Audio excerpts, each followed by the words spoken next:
m'appelle Mariam Difaga, j'ai 32 ans. Je suis gérante de l'entreprise Maranatha qui fait dans la communication, qui fait également dans le commerce en ligne, mais également dans la bijouterie incessamment sous peu. Au sein de mon entreprise, je suis, hormis mon titre de gérante, je suis la photographe professionnelle principale. Je couvre des événements principalement des mariages, des anniversaires. Et le créneau de notre entreprise, c'est revivre toutes vos émotions. Au travers de notre appareil photo, nous capturons les images pour vous permettre de revivre vos souvenirs les plus chers.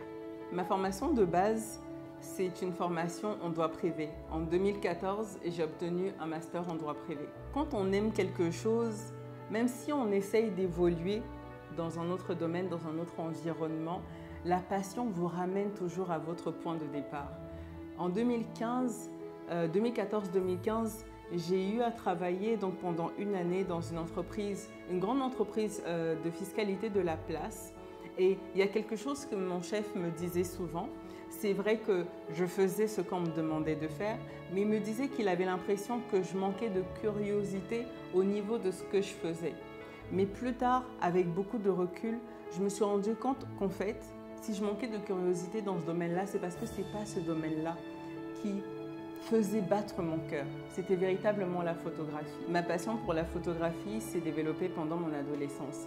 Il faut savoir qu'autour de l'âge de 14 ans, j'ai eu mon premier téléphone qui avait un appareil photo et je passais mon temps à faire beaucoup de photos de paysages, mais également beaucoup de photos de portraits de moi-même. Et en grandissant, j'ai eu envie d'avoir un appareil photo numérique et plus tard, j'ai eu l'occasion d'obtenir un appareil photo Reflex, qui était un appareil photo semi-professionnel. Et lors de mes années estudiantines, je passais mon temps à faire énormément de photos. C'est comme ça que j'ai découvert ma passion. Je prenais plaisir à pouvoir capturer les moments qu'on vivait avec mes amis, avec mes camarades de classe. Et c'est comme ça que j'ai finalement décidé en 2017 de me lancer et d'ouvrir ma boîte de communication au nom de Maranatha. Pourquoi finalement j'ai choisi cette voie-là? C'est parce que malheureusement en 2016, un événement triste est arrivé dans notre famille. J'ai perdu mon père qui était un bijoutier, qui travaillait justement sa passion depuis qu'il était né. Et je me suis rendu compte que la vie était beaucoup trop courte pour ne pas faire justement ce qu'on aime, ce qui fait battre notre cœur. Et je me suis dit, Mariam, on n'a qu'une seule vie. Tu aimes la photographie, lance-toi, c'est maintenant qu'il faut le faire. Le fait d'être une femme en photographie, ça nous apporte une certaine sensibilité que peut-être l'homme ne peut pas avoir. On sait qu'on dit souvent que scientifiquement, la femme est un être beaucoup plus émotionnel que l'homme.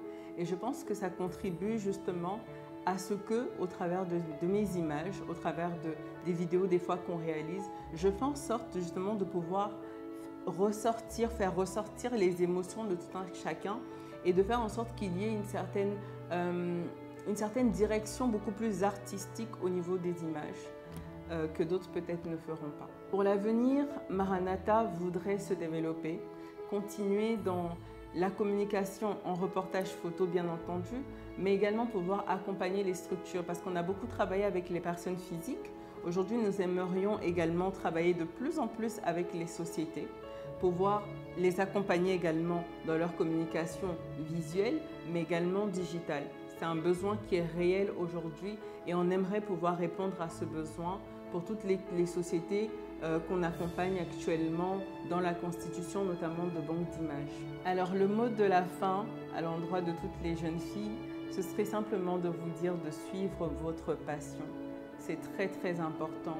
Il faut savoir que lorsqu'on vient au monde avec des dons, on vient au monde avec des talents, des capacités naturelles que nous avons que d'autres personnes n'ont pas.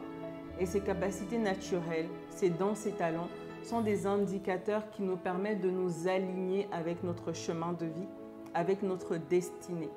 Et au travers de ce parcours-là, vous allez trouver justement la quiétude, mais également le bonheur et la paix. C'est important de considérer les talents que nous avons, pas seulement de rechercher à travailler en tant que salarié ou de travailler dans la fonction publique, mais de pouvoir s'analyser, de pouvoir s'auto-examiner et de pouvoir déceler justement ce que nous pouvons apporter aux autres. Pourquoi c'est important de faire ce travail-là? Parce qu'aujourd'hui, notre continent africain a besoin de se développer. C'est l'action de chaque personne qui va permettre justement de renforcer le collectif, de renforcer la collectivité et de faire en sorte que nous puissions atteindre ce développement économique. À toutes les jeunes femmes, je dis de considérer ce que vous pouvez apporter, la pierre que vous pouvez apporter à l'édifice pour la construction de notre merveilleux continent. Merci.